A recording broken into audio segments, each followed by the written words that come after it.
Según el diccionario de la Real Academia de la Lengua Española, ambición significa deseo ardiente de conseguir poder, riquezas, dignidades o fama.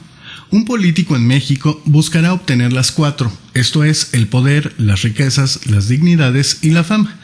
El problema es que mientras el poder y la riqueza se derivan de ocupar cargos públicos, las dignidades y la fama provienen o provendrán de la forma en que se ejercerá tal servicio público. El poder, por un lado, será inherente y directamente proporcional con la investidura del cargo y por otro, dependerá de la capacidad de liderazgo. Las riquezas, en cambio, le vendrán de su paso por el servicio público naturalmente, pero las obtendrá de manera ilegal generalmente, ese es un hecho, pues no hay manera de cuadrar los sueldos que reciben con los bienes y recursos que suelen acumular. Quizá sea más creíble entre los magistrados o el Poder Judicial, pero no en los demás cargos dentro del Ejecutivo o el Legislativo, ya que aunque se trata de sueldos de ensueño, no dan para las fortunas que terminan por amasar. Las dignidades y la fama, como lo mencionamos ya, derivan de la forma en que se ejerce el cargo público y quien las otorga es la ciudadanía, por lo que el desempeño específico generará una valoración moral en consecuencia. De este modo, un trabajo eficiente, transparente y que traiga beneficios para la mayoría, brindará honorabilidad y una fama positiva o de alto prestigio, en tanto que quien se conduce con discrecionalidad de manera ilegal en medio de diferentes escándalos y corruptelas, obtendrá el recelo e incluso el odio de la población. A la clase política no le interesa mucho la honorabilidad ni el prestigio, los desprecia ya que de ellos no siempre se deriva la riqueza o un poder amplio, así que su pragmatismo le lleva a asumir que si tiene que pasar a la historia como un monstruo, lo hará sin problemas. De este modo, podemos decir que nuestra clase política es muy ambiciosa, no obstante, y debido a que no le interesan los contenidos de su prestigio ni la fama que obtenga, no nos queda más que decir que la ambición del polaco mexicano es cuestionable.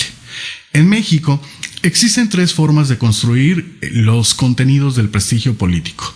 Uno es por la martirización y la insurgencia, llámese héroes de la patria. 2.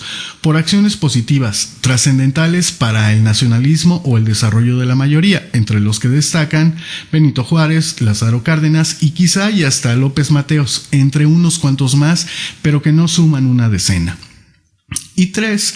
Por las acciones que benefician a unos cuantos en detrimento del bien nacional, que es la modalidad más extendida y que involucra al resto de los políticos, los cuales han pasado o pasarán a la historia desprestigiados y con la peor de las famas, ya que terminan por ser evaluados como mentirosos, traidores, ladrones, sanguinarios, vendepatrias, represores, inmisericordes, parásitos y últimamente idiotas o incultos. Vaya, no les interesa pasar a la historia como hombres ilustres.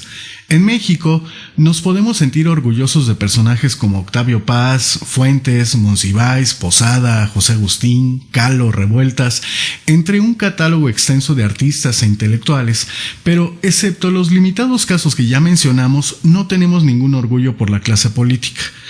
El 90% de los polacos saltan a las páginas de nuestra historia como personajes lamentables y que nos generan una gran vergüenza, ya que no solo pasan por nuestras vidas dejando pobreza y tragedia, sino que nos han construido una fama negativa, ridícula y pusilánime ante el mundo.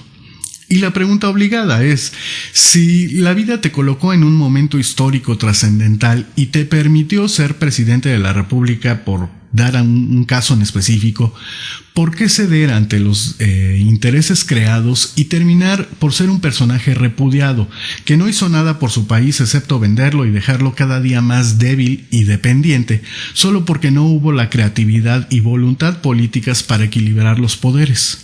Y no nos referimos de manera romántica al socialismo o comunismo, sino a desarrollar el potencial del país y reinstalar el gobierno del mérito. Vaya, aunque se supone que vivimos en una democracia, desde hace varias décadas experimentamos el fenómeno de los presidentes sin pueblo. Salvo unos cuantos casos, ningún legislador es respetado, y dentro del Poder Judicial lo mismo. En este orden de ideas, la clase polaca es muy ambiciosa, ciertamente, pero es corta de ambición. Quizá y porque también es muy corta de ideas y de creatividad, es decir, justo porque no se integra de hombres ilustres, sino todo lo contrario. Gracias por escucharnos y gracias también por seguir las andanzas por la ciudad del agente Evangelino, así como nuestra sección Sociedad.